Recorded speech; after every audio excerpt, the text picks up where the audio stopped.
Estem a les Gunyoles, terme municipal d'Avinyonet del Penedès, a l'Alt Penedès, i aquesta és la història d'un pastor que cada any feia la transhumància fins dalt a la Cerdanya. Anava amb un ramat ple, gros, copiós, i diuen que just va arribar a dalt de tot a Puigcerdà, el van cridar a capítol.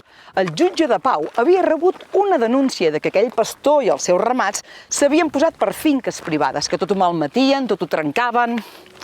El jutge era un home alt, fort, no gaire, com us diria, en bon sentit de l'humor. I va increpar amb aquell pobre pastor fins que el va deixar així, gairebé sota terra, però el pastor va aguantar estoicament.